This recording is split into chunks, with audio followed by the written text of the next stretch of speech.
guest today, that's right, plural, are CTS coaches Nicole Rasmussen and Ryan Anderson. Nicole has a master's degree in exercise physiology and actually worked as a collegiate strength and conditioning coach before really falling head over heels into the world of trail and ultra running. Her insights from all that time, I think, are really interesting. And then there's Ryan. Before turning to coaching full time, Ryan worked as a middle school PE, health, and social studies teacher, meaning that his approach to coaching really highlights the need for individualized training approach, the same way he brought that to all of his students. I really, really appreciate his introspective thoughts on this. I wanted to have both Nicole and Ryan on because of their thoughtful insights into the hurdles we all face in training and racing. So today we're going to dive into all the common mistakes we make as athletes and coaches throughout the entire year. And I hope that you can glean a little advice here and there to apply that to your own training and racing mishaps. Hi, welcome back once again. I am joined today by two phenomenal coaches on our running team at CTS, Nicole and Ryan. Thank you both so much for joining me today. Happy to be here. Happy to be here. Thanks for having us. Yeah, and so I think both your voices should be fairly familiar to our listening audience. You both have been on with Jason Coop on the Coopcast, so hopefully names and voices are familiar, ring a bell for folks. But I'm going to ask Nicole you first, and then Ryan to introduce yourself to the audience. Give us a little snapshot of who you are, maybe even how you got into coaching, or why you've gravitated towards this, and then we'll kind of roll into our topic for today. So Nicole, introduce yourself for everyone. Yeah, perfect. I'm Nicole Rasmussen. I'm an exercise science nerd, a mountain athlete, a mother of three little ones, and probably most important to our conversation today, I'm a trail and ultra running coach with CTS. I think I got into coaching. Just always had a passion for teaching in general, but just really enjoy the process of working with athletes who have big goals, who just enjoy pushing the boundaries of what their bodies are capable of and what they can do. So, yeah. Yeah, and you have an interesting background too, because you come to us from an athletic, like a strength and conditioning coach, kind of almost athletic training background, correct?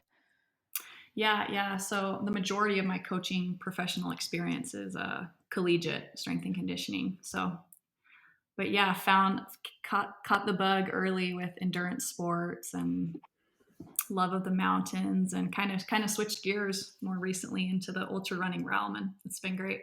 Yeah, well, we're particularly happy to have you at CTS. I think you're a great addition to our team. It's been really fun to bring a bunch of new coaches on over the past couple of years and really round out everyone that we're working with. I'm always biased, but I feel pretty fortunate to have so many brilliant people in our corner. Ryan, tell us a little bit about yourself. Give everyone a little bit of your background and kind of how and why you're coaching trail and ultra athletes. Yeah, so my name is Ryan Anderson. I live in Knoxville, Tennessee. I'm one of the few East Coast trail and ultra running coaches at CTS. And yeah, growing up, I played team sports, baseball, football. I even played football in college, Division III, small school. I had too many concussions, had to stop. I was like, well, what am I going to do? I'll run. And then slowly got into trail and ultra running, and just growing up, I always knew I wanted to get into coaching. I love the athletic side of things. I love the interpersonal things of how coaches connected with their players, knew how to get the most out of them, and then just geeking out on whatever sport it was. So all those passions fed perfectly into getting into running and trail running. And I was a middle school teacher for 9 years before turning to coaching ultra runners full time. Taught health, physical education, coached cross country. Wanted to make the jump to coaching ultra runners full time. Joined CTS last summer and absolutely love it. I've got so many friends who worked in that outdoor ed or kind of elementary school and middle school education, and they're some of the best people in the world, in part because I think they can diffuse any situation. They can communicate anything that needs to be communicated. They're my favorite people to go into the mountains with for that very reason. So very sought after, I feel like, and maybe underappreciated skill set. So why I reached out to both of you, why I wanted to bring you on today was we're kind of rolling into the 2022 season, like in a real way now. Like, yes, we're way past January, but I feel like the 2022 season is picking up. We've got athletes maybe they're getting close to their first A races. We definitely have athletes who have done their kind of first training races or building races, if that's something that they are doing this year. And I feel like there's a lot of little mistakes that we all make, little hiccups, little terrain traps we fall into. I know personally, I just did one of my first race in almost 2 years, only a couple weeks ago, and I sure as heck made some mistakes on my way to the start line and during the race itself. So I wanted to kind of, just have a roundtable discussion today with the two of you about these things. And we're gonna start chronologically. We're gonna kind of go preseason, even to the off season. And we're just going to kind of bounce this around. I want you to ask questions and we'll kind of see where the conversation takes us a little bit. So, where do things go awry? Where do we have little hiccups along the way? So, Nicole, I'm going to ask you to lead us off. If there's an off-season thing that you see people do, or even that you yourself have fallen into this trap, as far as like, what's that first mistake or first oopsie look like? Oh yeah, the off season, the transition season. Well, I mean, I will say as coaches, we see this really big influx of athletes that come in about this time of year, right? January, February, March. And our athletes, they come from all walks of life, right? And fitness levels and experience levels. And a lot of them kind of come to us and they're ready to jump right into training. But I'm seeing so many athletes right now, and then always this time of year, that come to coaching or come to this point in the year in a little bit of a panic, right? Where maybe they have this race on the horizon, maybe this ultra in the summer or fall, and they suddenly realize they did not take advantage of the off season or the winter training in the way that they should have, right? And they're looking in their rearview mirror, realizing, where is my fitness, right? And so I think, as we look at the hiccups of the off season, a lot of the problems that can be prevented if you set a tone going into your off season. And it doesn't have to be of like high pressure or high volume, but in general, just setting kind of a tone of progression instead of having to spend the spring getting back into fitness and getting into shape. And so a lot of ways that we can kind of prevent that is first with planning, right? I think if you approach your off season with a little bit of planning and laying out a strategy and a long range plan in terms of making sure early in the year what events you're going to target and anchoring those events into your calendar, that can give you a lot of framework for how you approach that off season and for what you want to accomplish in that time. One thing I think is super beneficial in the off season is to take an inventory of your strengths and weaknesses. I know that a lot of times an athlete can list off, their weaknesses really easily. But what I found is it's a really difficult thing sometimes to work on those weaknesses right before your event, right? That's usually when your volume's really high, you're putting in a lot of hours. And so in the off season though, when your volume's a lot lower and the time that you're spending out on your runs is a lot lower, it's a lot easier. It's a much, it's an easier task, right? To say like, okay, like I need to work on my climbing or I need to work on my technical descents, but my run's only 45 minutes today, right? So it's easier to tackle those weaknesses in the off season. Or even to say like, okay, I struggle with my speed, but my volume's so low right now. It sounds doable. I only have to run 3 by 5 minutes hard. It's only 15 minutes hard. And so, yeah, just using that off-season time to tackle your weaknesses, to do some planning, and then just making sure that you've balanced your fitness and your rest, right? I think sometimes athletes get to these first few races in the season and they haven't actually taken that time to rest, to rejuvenate your emotionally and physically, to take care of those little nagging injuries. Um, and and then you realize you're back into the season, you're jumping back into racing, and you're like, gosh, I really could have used a little more downtime there, and I really could have used um, a little less pressure during these months. There is a lot of wisdom, right, with every just with every culture, right, across our planet. There, we embrace that slower time of the season, and we embrace that time to rest and recover. But I don't know. You guys jump in. No, I think it's good. I think I've got a lot of athletes who spend the off season like, I don't know, they either came out of kind of a rough end to last season and they aren't ready to mentally like reset, and so they're kind of just chomping at the bit, or I've got athletes who they've had a good reset and the next race is so far away that without intention being set, as you mentioned, they're kind of like lost in this like nebulous limbo of being like, why am I training? What am I training for? The race is so far away. But that coming back to intention, like, this is what we're intentionally using this time for. I'm always like, back to basics. It's time to go back to basics. We're going to get in the weight room. We're going to do shorter, harder stuff. We're going to work on weaknesses. Like, I think you as a coach and you as an athlete get to help like steer the ship and set those intentions. And I think that that's really important to have those things that can help guide the way towards, the long, far off in the distance a race. Ryan, I mean, maybe we just stole all your thunder, but what do you find is I hard got some about the stuff. off season? I think first you have to define what off season means to you. Does it mean the mental emotional break? Does it mean work on your weaknesses? Um, does your geography take away the ability to run? Do you have to switch sports? So first, like, define what the off season means to you, and then go 1A of like, okay, then what are my goals within the off season? Is it mental reset? Do I want to work on speed, work on like those weaknesses we talked about? Do I want to do more social runs?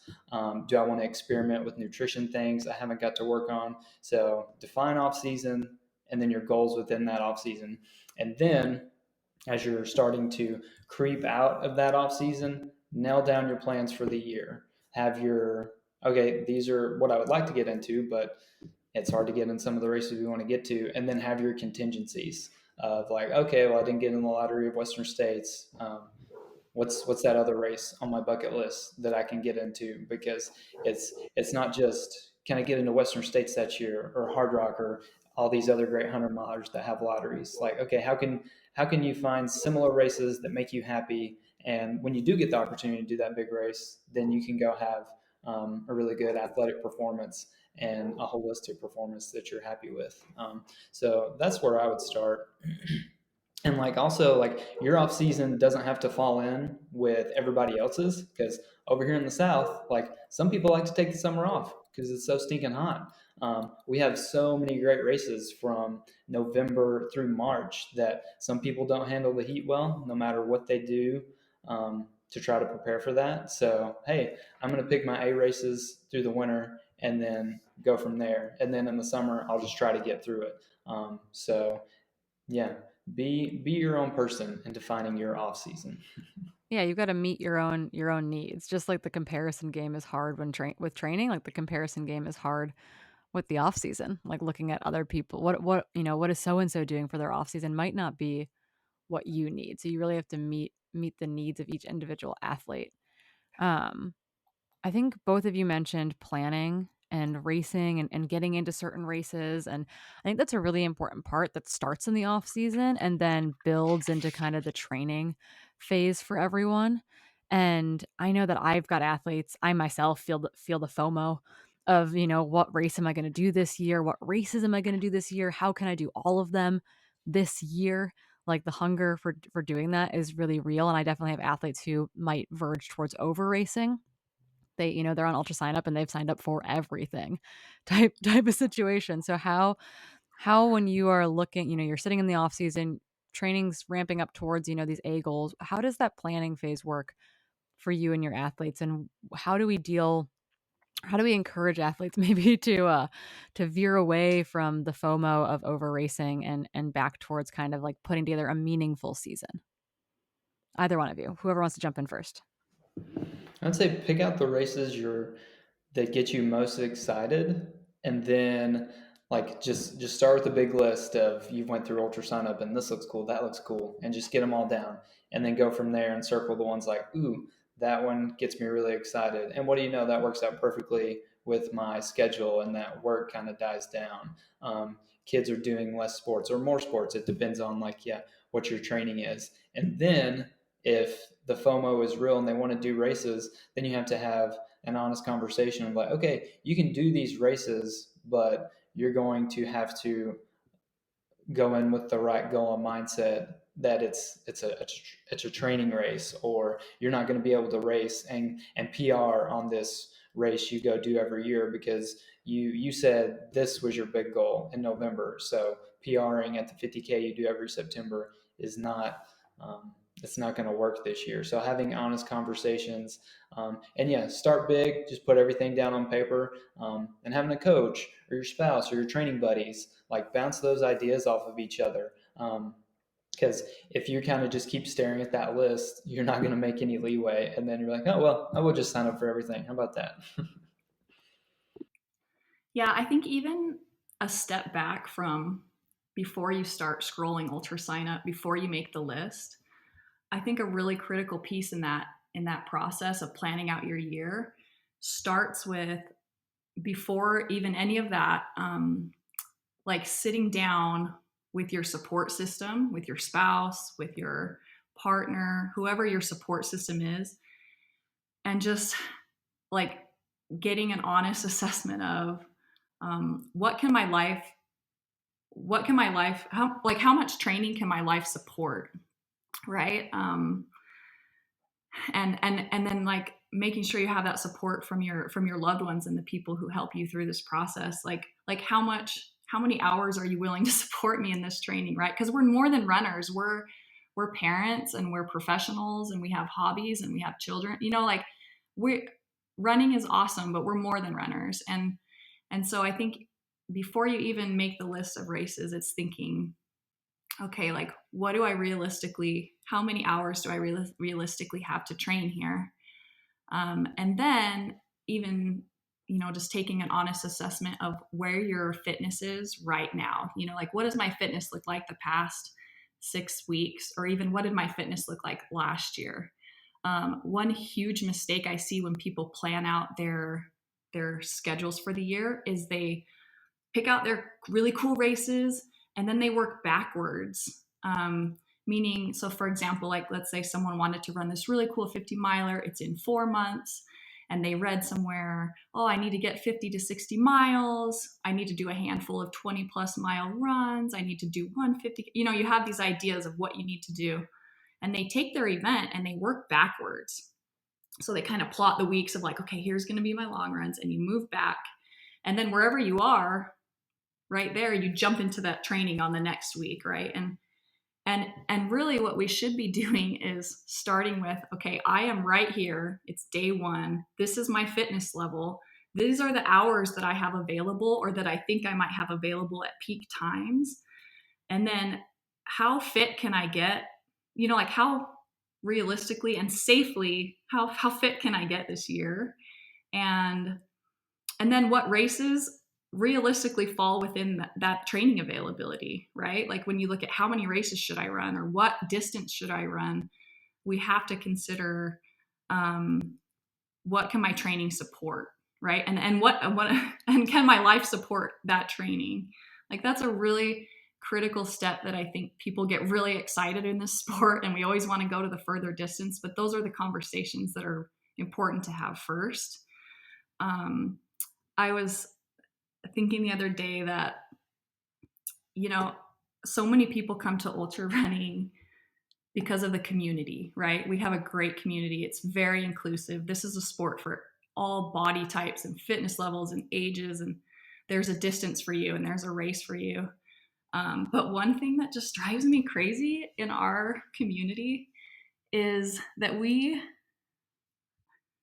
there's like this glorification of suffering that, and I don't want to say that suffering doesn't exist. It's an important part of ultra running. Like there's going to be some suffering, but it's almost like as a community we glorify needless, unnecessary suffering. Do you guys know what I'm talking about? Do you see this? Oh, Like 100%. 100%. wouldn't it would and we love the story of the guy, the person who had stomach issues and they were throwing up for hours and hours, and they had muscle cramps and they limped, and they made it to that finish line. Oh, we love that story. We love it in this sport. But wouldn't it be great? Wouldn't it be fun to see us as a community like glorify preparation and glorify like consistency and work that would eliminate a lot of that unnecessary suffering. It's part of the sport and it's part of our community, but No, there's a really great master's thesis that I've written about by this woman Jill, and I'll never say her last name right. I'm actually going to sit down and interview her next week. I feel like it's like in my head it's Colonia, but that's not. I don't think that's right. But there's a quote within it where she basically says that in the ultra running community, we accept and expect like a certain level of characteristics that are associated with mental illness. And it's just oh like wow. it's almost ignored within the sport because we're like, oh, that's normal. That's like what you're supposed to be like. And that's you know, it's good to talk about these things, but at the same time, like maybe we shouldn't just accept this idea of like immense suffering or I don't know, just I feel like some negative associations with a lot of things. So yeah, it definitely exists. And I think we all fall into that trap of like, well, I can suffer harder. I can be tougher. Which is definitely, I don't know. There are certain races, there are certain instances and situations that you can't tough yourself out of, I don't think, or shouldn't tough yourself out of. That's the whole like death before DNF mentality that I think is really, really toxic more than anything in our sport. But that's maybe a rant for another day. Ryan, do you have anything that you want to add to that before we kind of move towards how do we utilize training and build races? I'll just bring it back full circle to that, like kind of how Nicole said, prevent that from happening by planning things out, picking the right races for you, and training appropriately. Don't don't pigeonhole yourself into this really difficult race. Every ultra is difficult. Doesn't matter the distance, vert, whatever. Pick the race that you're going to get most prepared for and set yourself up for success. Don't don't set yourself up in a place where you're not going to be adequately prepared and you can't go get the performance you want and go have fun.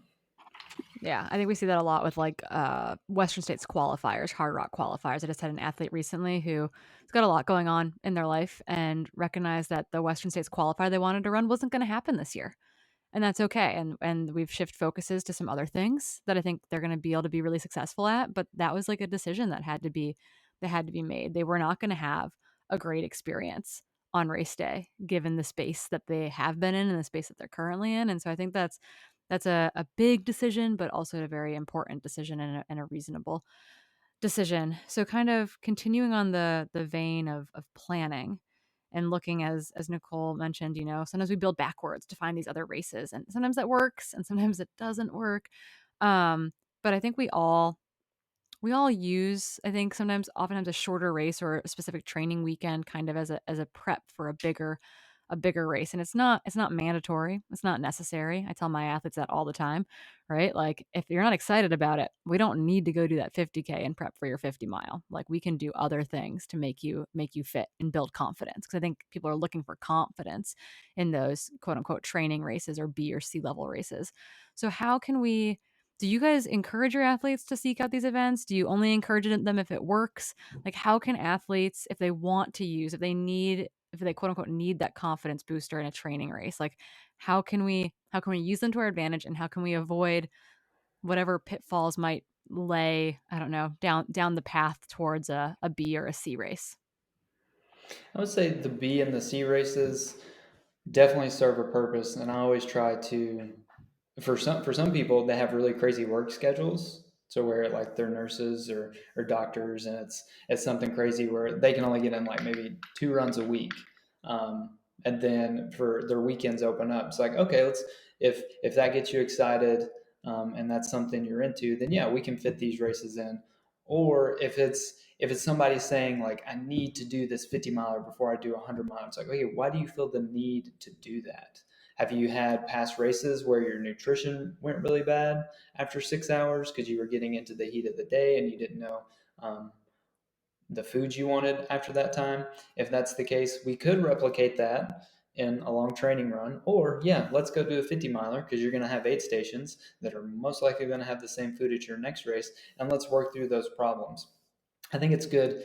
It's a good way to problem solve things that have prohibited a good race performance, or led to a DNF or missing a cutoff time.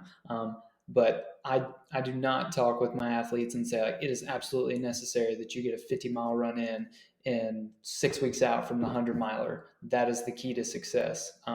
But and then having the conversation with them is like, yeah, that makes total sense that you feel the need to do that. But also, if you do that 50 miler, you're probably going to need kind of like 10 days to taper and 10 days to recovery. So 50 mile, obviously a huge stimulus, but then would you rather have even training over those 3 weeks, or one massive effort in there to get you more fit or more confident?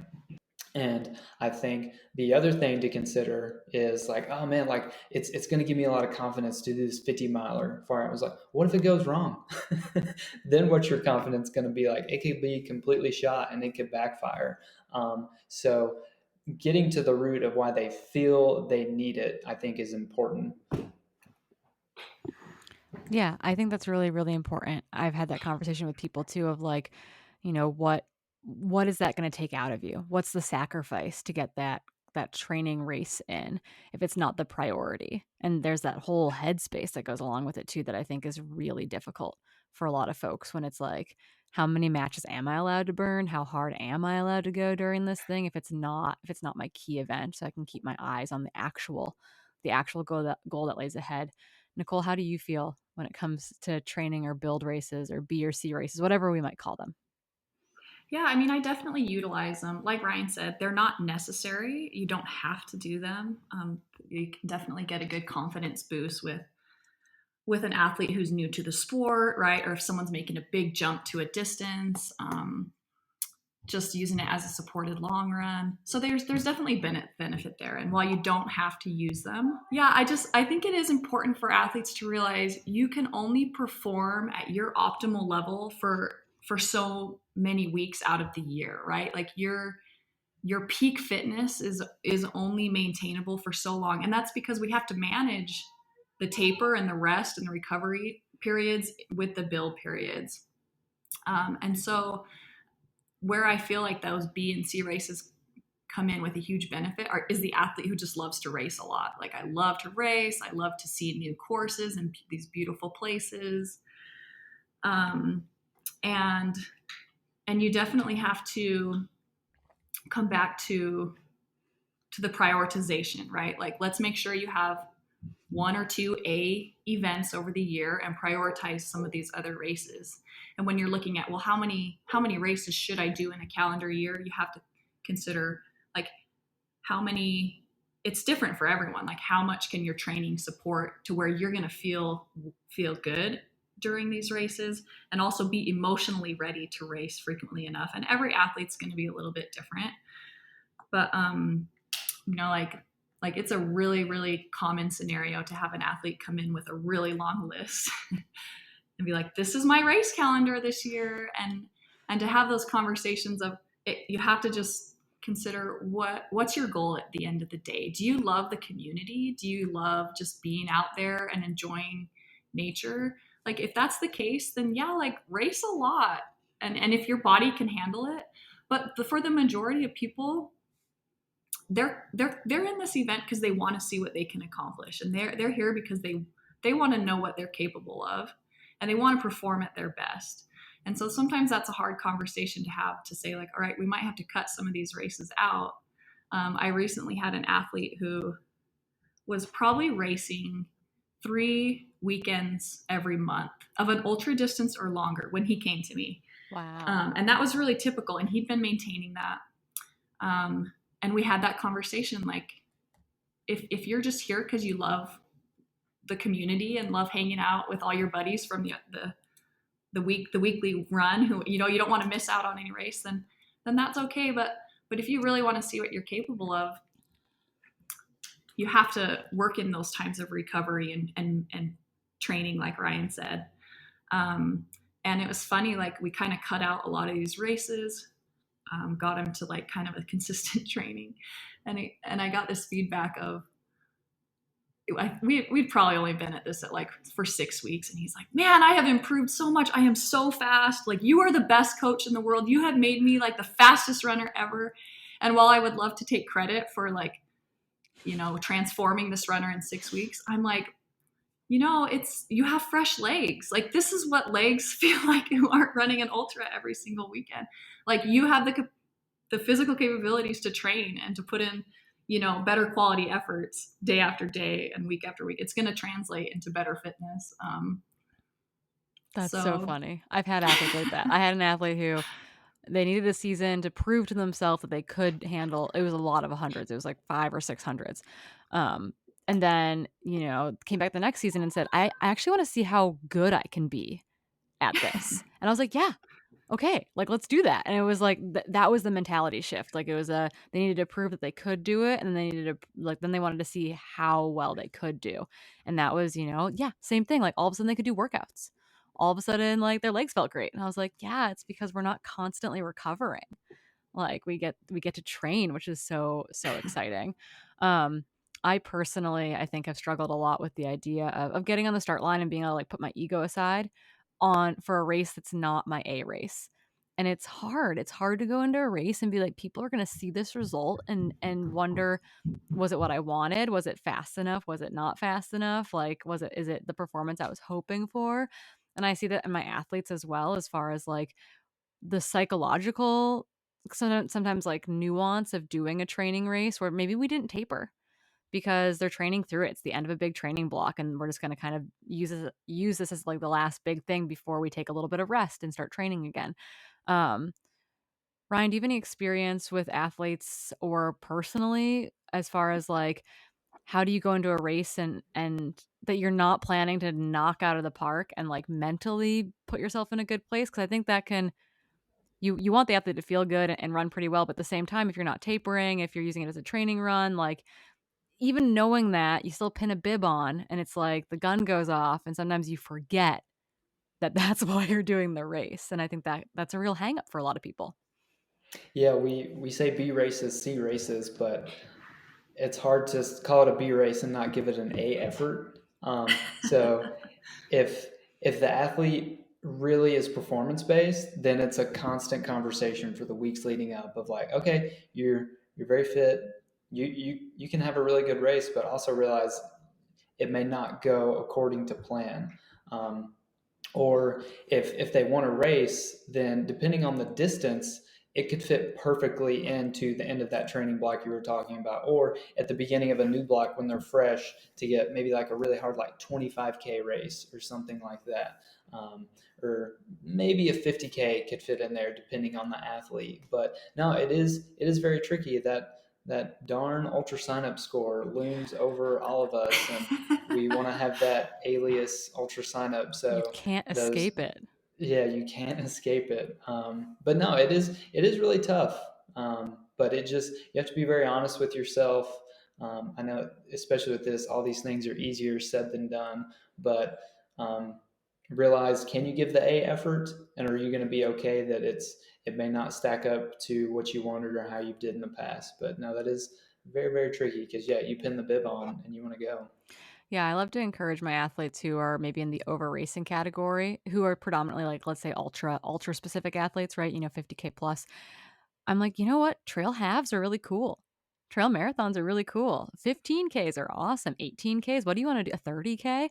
Like, there are all these other options out there that I think from the ultra side of the trail and ultra world, we like, I don't know, we don't pay them as much maybe respect or but man, I would rather go do a trail half than I would like to do a long steady state endurance effort. So I think that I have tried with my athletes who I feel like really want to race because they like being in that community. They like showing up to those events. Like, yeah, let's make some of these short distance trail stuff a workout that we can build into your plan as opposed to, having to run a 50K every 2 or 3 weeks. And I've definitely have athletes that really like that. And I think it's way too much. So, it's a very tenuous balancing act is what I've found. New idea, sub ultra sign up. So Yeah. yeah. We'll pitch it. Let's pitch it to Ultra Yeah. Sign Up. Hey, we've got a new Uh, idea for you. We've got a little sister, a little brother company. Sub let's Ultra Sign delineate Up. these two distances. So yeah. Okay, I think kind of on that same vein of comparison. I see a lot of athletes, maybe so maybe they've done their B race, maybe we're kind of building towards that first A race or the A race of the season. And this is where I think I start to see athletes start to question everything we've been doing or get really nervous about like how long their long runs are or how big their peak week is going to be. Things that we hear in like, when you've read the marathon training plans or things that you've heard when you hear an athlete talk about their training leading up to Western States. Well, my peak week was blah, blah, blah. Like what can we do for athletes or with athletes when that kind of stuff starts to stress them out? Because I think we're heading into that season in the coming months more than anything. Yep. So and so has this much vert. Should I be doing this? And then like I like to frame it positive. It's like it's good you're feeling this anxiety because you're really excited about it, you know? So that's good. Let's view it from that angle, that perspective. But also like, okay, let's zoom out. Where were you 3 weeks ago? Or not 3 weeks ago, 3 months ago at the start of when we started training. Look how much you've progressed. Okay. Okay, if you want to dive into the person you're concerned about Strava, that's cool. Go down that rabbit hole. It's probably not going to serve you well. Look back at what you have done and how you have progressed. Look back at like, oh, when you did this workout early in the training block, it didn't go well, and then you got much stronger. And then as the coach, you have to remind them of all their past years of training history. This is the peak you've been able to maintain. Everybody's different. So instead of comparing others' peak weeks, like go back to your training and be like, oh yeah, like I get super fit off of 8 hours of training a week. Okay. Or whatever it may be. Go back and I guess self comparison can be bad as well. But in this scenario, it has the potential to work out better instead of looking at others' peak weeks, others' fast workouts. So and so did this race and they performed really well. That's good, Ryan. I hate the term peak week. Like I hate that we put so much emphasis on it, and that we get those questions all the time. Like, what's my peak week supposed to look like? What is my peak long run supposed to look like? What's my key? Is this my key workout? Is this my key long run? Like Oh what does that yeah. even Oh mean? yeah.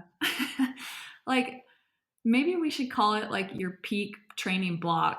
This is your peak 5 weeks. Where this is going to be your peak volume, and we're going to hit a lot of volume in these last 5 weeks before the taper, or we're going to peak climbing and look at like a 3-week average over this time. I don't know, like going along back to what Ryan was saying, like I think that's a healthier perspective to make sure that athletes know there's no magical long run number that you have to hit. There's no magical peak week that you have to hit. And that goes back to what I talked about earlier, where athletes think we have to hit certain numbers in that peak week and then move backwards. Like you just take where you are, you get as fit as you can, you get as much volume as you safely can. And then, when you're in those peak final weeks leading up to your event, take that time to realize like your training is chronic. We say that all the time. It's week after week, day after day, month after month. All of those things are going to indicate success so much greater than what you accomplish in those last 3 weeks or that peak week. I think it's a really good time to, we are really, really good as athletes at looking for red flags, especially during those like last, the time leading up to a race. We're looking for everything that went wrong in training or every time we got sick, or we see red flags really easily. But that's a really great time to look for confidence builders, like Ryan said. Like, just like switch your mindset to view all the good things that you've done and all the preparation that you've put in. And maybe you haven't had the best prep, maybe things didn't go perfectly, but look for the good, and let that fuel your confidence going into your race. I had an athlete recently who, I think, we talk about mistakes that this is a good example. So I want to share good examples where she was in her, quote, peak week, like the biggest volume before the taper, and got really sick, was really, really sick that week, and did like zero training over the course of it. And she did such a great job of just saying, like, I know, like, I'll be fine. I know, like, I have worked hard. I've put in week after week after week. Like, this doesn't matter. And I didn't even have to prompt it as a coach. And I think that's a really good attitude to look at. You know what? Like, we're gonna get sick, and it doesn't really matter where in the training it happens. like you're not gonna fall apart because your peak week wasn't perfect. I love that. That's such great like self-awareness by that athlete. Like Yeah. that's huge. I feel like I'm not constantly telling this to athletes, but it's like, yeah, no, it's a summation of all the work that you've done. It's like, yes, the biggest long run we had on the plan might not have gone perfectly. That's okay because you've done all these other runs. Or this one workout, 2 or 3 weeks out from the race felt terrible. Well, it's okay because you've done all these other workouts. You've done all these other things that, kind of hopefully can show you that you are ready. It didn't have to be this one run. I think we get hung up on like this one run idea or this 1 week idea being the most perfect thing ever. My roommate had to remind me yesterday that I'm really good with a long taper because I feel like my training block for Madeira, which is like a month away now, exactly. It's exactly a month away. Like, kind of ends right now. Like, my next week's really busy, and then I'm going on a honeymoon, and that's my own fault to plan it that way. But it's like, okay, I'm gonna have kind of a long taper, and I think that it's kind of, she was like, you've done that before. You've had a long taper. It totally worked out. So I think it's kind of nice to remember, yes, comparison both to others and to yourself can be a slippery slope and not always positive, but looking for those things that can provide confidence in those moments of questioning is so crucial. That's really cool. I love that your athlete had that self-awareness. I wish all of our athletes and all of the humans out there running could do the same thing. Okay. So I think we're kind of moving towards the very last thing that's going to happen before a race. And that's taper, that's rest. This is kind of a broad topic, right? Like, you could talk about rest days, rest weeks, rest seasons. We kind of touched on off seasons earlier. But, kind of moving towards the race, you got that taper that's coming up. So where you got the taper tantrums, we all know those all too well. What can athletes do to survive the taper tantrums, to rest accordingly week to week? Like, what have you seen in your athletes or seen personally in order to embrace rest or embrace the taper, to get to the start line healthy and hopefully fit and happy too? I feel like it's worked out the best for my athletes when they get to the taper and they're like, oh my gosh, I'm so ready to taper because they put in the training. So that's good because then there's no anxiety around your fitness. There's going to be anxiety about all the race logistics and everything going right, and then what can go wrong and all that. And you could either assign your athlete or yourself homework of what you're going to do for the race, of like, okay, finalize your nutrition and all that. But for some, that would not be a good idea. Obviously, they have to get those things prepared and get their drop bags and everything. But some, that's a good pivot to make themselves feel better and keep themselves busy in a taper. Or it's like, oh, you've been talking about this thing you've wanted to do around the house or the backyard. Like, let's go do that. Let's put that on the training plan. 1 hour of yard work or something, let's figure out other things that can fill your time to where you're not just focusing on this race, because when you're tapering you obviously have more time to do other things because you're training less. Pick out a book, figure out if your personality needs to keep focusing on the race or you need to pivot away completely so you go into the race very excited. I like that, Ryan. Do you really put mow the lawn on the schedule? Read a book. Do you put that in Training Peaks? I've put read the book on there for sure. I love it. I love it. Yeah, the rest is tough because this is an addictive sport, right?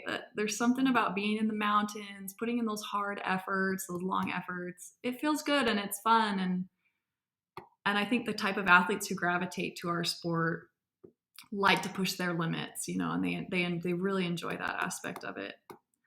But there's a difference between pushing limits and being stupid, and I think, I don't know, when we talk about all these hiccups and traps that athletes fall into along the way, they kind of all come back to a similar theme of like having that long range plan in place from the beginning, right? Having that strategy in place from the beginning.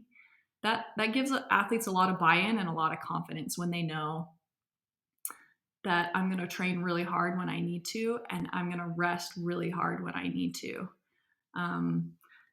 I like to maintain, like, you can still maintain a little bit of intensity during your taper. You can maintain some climbing during your taper. All you need to do is take the volume down, right? Like, you can still go pretty tough on some of your efforts, but we're just going to drop the volume and focus on a little more rest. It's hard to do objectively. I think it's nice when you have a coach who can look at things really objectively and tell you when it's time to rest, and not just in a taper, but resting in general. It's nice when there's a coach to bounce that off of. But I think the athletes who can do that, who can be objective towards their own training and see when it's time to rest and when it's not, probably have the best chance to be successful, because that's such a key part of what we do in our training.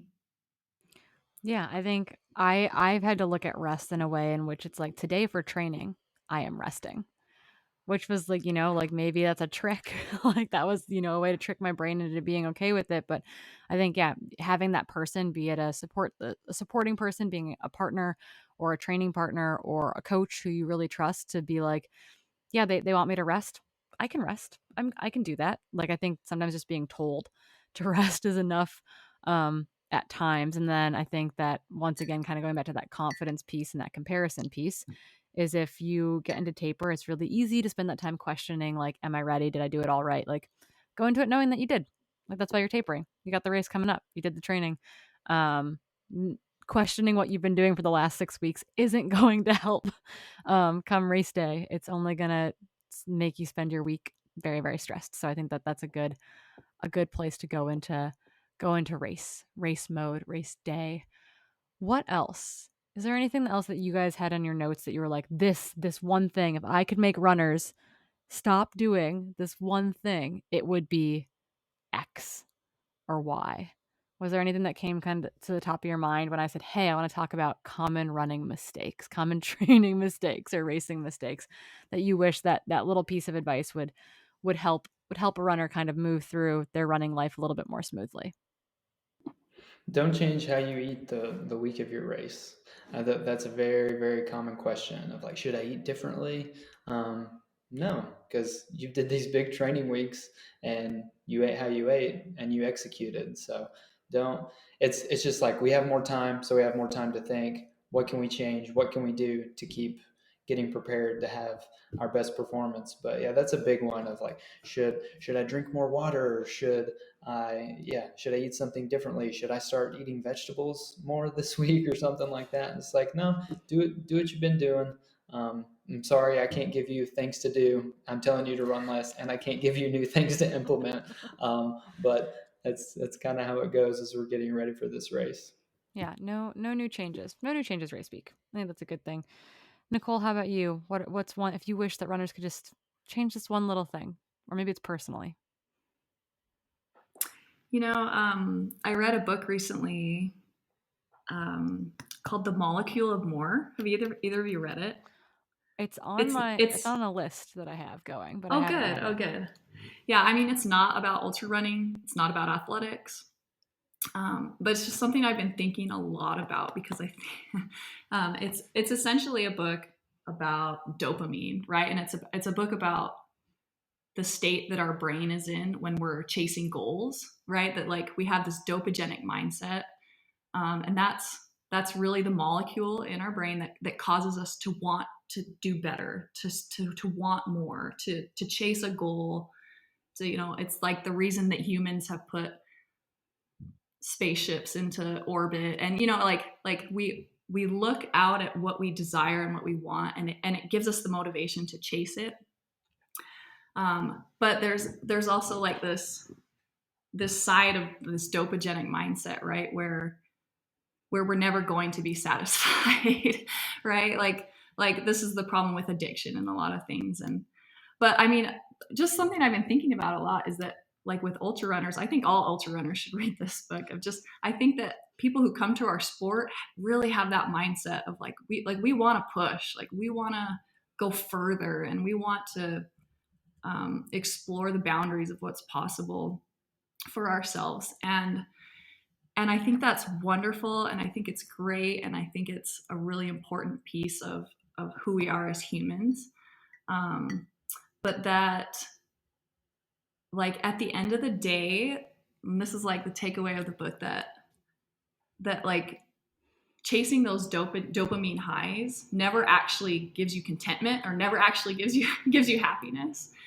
And that the people who are really happy in life have like developed this ability to be content, and to recognize that like happiness comes in smaller doses. It's not these highs and lows, but like it's like the oxytocin mindset that keeps you just like contentment, and it's like long-term love. And anyways, I'm totally going off on a tangent, but I was thinking about this when we talk about rest and ultra runners and how hard it is to get us to rest sometimes. I think, we come to the sport because we love the high of like competing and racing. But every single athlete that I talk to, usually part of their goals, they tell me, I want to be doing this when I'm 80, and I want to be doing this when I am, when I'm old. I want to be running forever, and I want to be able to enjoy this hobby with longevity. And I think if I could like give an athlete one piece of advice, it would be to sit back, like view your career as an athlete with a really long lens, to look at what you're trying to do over a 20-year span or a 30-year span. And I think if you do that, we feel less pressure to have to do all the races this year, right? Or to have to go after that Western States qualifier, or to chase the 100-mile, even though I've yet to do a marathon. Sometimes if you can view your career with this really long lens, or even, like thinking, I have to put in this training run even though my ankle really hurts, or I have to, there's a lot of like I have tos. But if you can develop that sense of contentment with who you are and where you are right now, that's probably more important than what we think that sometimes these races are going to give us, right? And that what we think finishing some amazing endeavor is going to give us. It's a really wonderful and important part of our lives. It brings us a lot of satisfaction and contentment. But just step back and look at things from that long lens and with a long view. And I think if athletes could do that, it would solve and eliminate a lot of the problems that we deal with when it comes to racing and implementing our training. Yeah, I think that it's kind of like the philosophical answer to all of our problems. I guess in that kind of, to follow that note, I'm gonna ask you kind of both the same question, but it's gonna be our final question. And we'll start with Ryan. And I did not put this in my show notes, but it is something that I've asked everyone at this point, and I think it's kind of a nice question to end things on, is what's something that you know now that you wish you knew when you started ultra running? And so, Ryan, is there something that you know now that you wish that you could go back, 10 years, however long, and tell that ultra runner? All the races I want to do are going to be there. I don't have to do them all in 1 or 2 years. Yeah. And I wish I would have found out about electrolytes sooner. All the races will continue to be there, and electrolytes. And electrolytes will help with that. Yeah, I was doing San Juan Solstice with a buddy and was feeling terrible, like getting slight pangs of dizziness. And he's like, have you had any salt? And I'm like, what? And he's like, here, eat this noon tab. Don't put it in your bottle. Eat the noon tab. And I did. And I was like, oh, that actually tastes good. If that tastes good not being in the water, that's probably not good. It's probably not a great sign. That's amazing. I don't think I've ever met anyone who's just eaten a noon tab. So this is the first. Nicole, what would you tell that initial trail or ultra runner that's something that you know now that you wish you knew then? Yeah, I think I would tell young Nicole to keep things simple. Everyone's talking about the Neil Vanderpool's speed skater training, but my favorite thing from what he put out in his little journal was that, like, at the end of the day, speed skating is just like a single leg squat repeated over and over and over and over again. Like, that's all it is. And it reminded me of there's like this documentary that follows this high school cross country team, and they're really successful, and they've had this program that's like won state championships for years and years and years. But the night before the state championship, someone asked the kid, he's like the number one runner on their team, and they said, "What's your race strategy tomorrow going into this state championship meet?" And this kid, like, this is so wise, and this is so awesome. The kid's he put his arms like this in a running movement. He said, "I'm going to go like this, and then I'm going to go like this, and then I'm going to go like this, and then I'm going to go like this." So he's just pumping. I don't know if you can see me, but he's just pumping his arms like a runner. And he's like, and I'm going to do it again and again and again. And like, it's just running. It's just running. And it's, at the end of the day, you put in time on your feet. You eat calories, you go slow enough and eat enough, you can go forever. And just to keep things simple, like, enjoy the simplicity. Don't get wrapped up in the many, many voices who are telling us what to train or how to train. Like, at the end of the day, it's a really simple activity that brings us joy, and keep it simple. I love that. I think that's a great place to end our show today. I want to thank you both so very much for coming to my round table of maybe a comedy of errors in a lot of ways, but hopefully lots of people will be able to glean some information moving forward in their own 2022 season. I think that's going to be it. Thank you both so much. We'll talk to you guys again soon. Thanks, Corinne. That was fun.